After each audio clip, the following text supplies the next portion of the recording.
My colleague Ghazali joining us to get us more on this. Ghazali, there's no confirmation on whether the United Kingdom has offered asylum to Sheikh Hasina, so it's still unclear what really happens if the UK does not give say a green signal in its response to the situation. London, of course, has reacted and they have gone on to say that a UN-led probe is what is required, but has not really touched upon the asylum issue.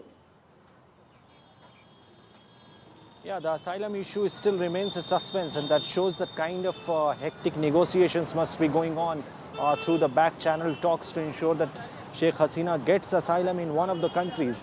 Since yesterday, we have been hearing numerous names of the countries which could be her possible stay in the future, alongside Russia, UK, Belarus, multiple countries, and the names were sort of rotating yesterday, or rumors were rife that perhaps she'll go to some of these European countries. But as of now, it is no clarity, because even the Foreign Secretary of United Kingdom issued a statement on the overall situation of what was developing in Bangladesh in the last 48 hours, but even he didn't touch upon the asylum issue.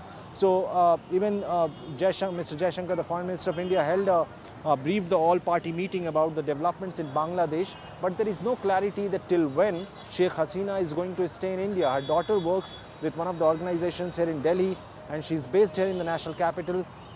And right now, we're being told that Sheikh Hasina is here at Hindon Air Base, but we don't know whether her daughter is also around, whether the family will stay together, or what kind of arrangement the government of India will do for her stay till she gets a clearance from UK, or whether she's planning to go to any other country. We don't know that whether her team, who facilitated her exit from Bangladesh yesterday, are also in touch with other countries, because UK is a very interesting place when it comes to asylum, because Khalida Zia, the opposition leader from the Bangladesh Nationalist Party in Bangladesh, her son is also in exile. He was facing corruption charges back in Bangladesh, so he had also moved to UK, where he is staying there in exile. So we don't know if Sheikh Hasina would also get that kind of treatment or facility from the United Kingdom government, and this is very unclear as of now. But what we are being told is that till she gets the clearance, she is likely to stay back here in India. But what will be her location is not known yet.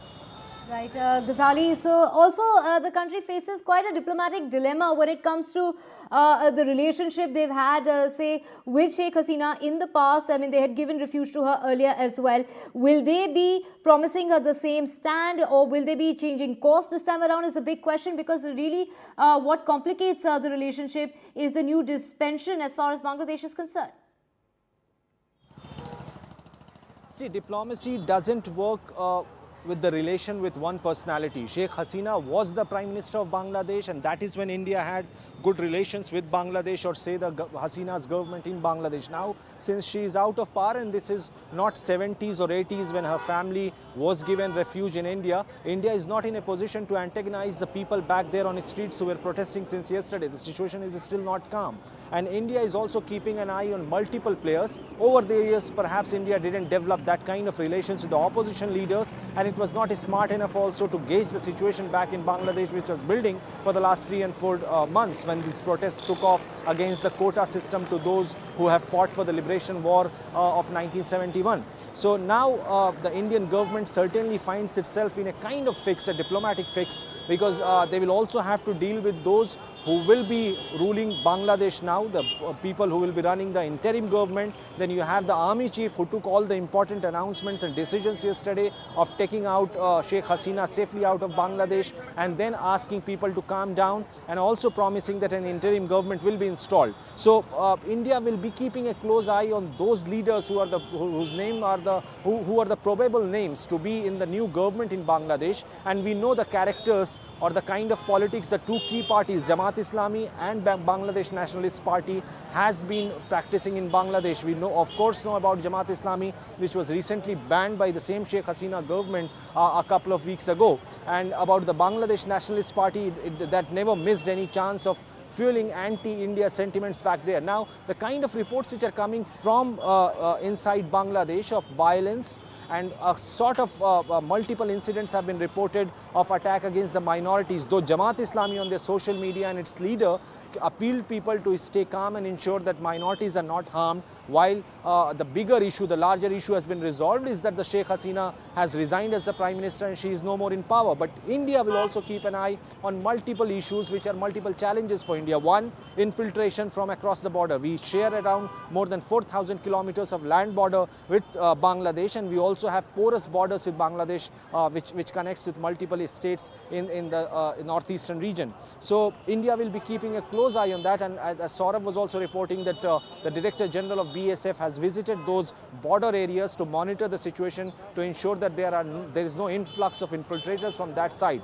Then also whether India is in a position, if the situation arises, to give refuge to anybody who is moving from that side, or the people who are likely to leave Bangladesh and come to India. Is India in a position to give asylum to those people? Will that not antagonize the new government? So these are certain issues which the Indian government is facing as a challenge, because when Sheikh Hasina was in the government, India and Bangladesh were jointly working on a lot of issues, be it was to check the infiltration or supply of counterfeit currency or drugs, and also to ensure to check the radicalism on the border areas, near the border areas. And very recently in June, when Prime Minister Modi took oath in his swearing-in ceremony, after the swearing-in ceremony, though Sheikh Hasina was present in the swearing-in ceremony, she paid another visit, a special bilateral visit, and met Mr. Modi here. And in that particular meeting in the first week of June, it was decided that both the countries will jointly work to curb radicalism. So all these projects are now in limbo, because reports are coming in that perhaps whoever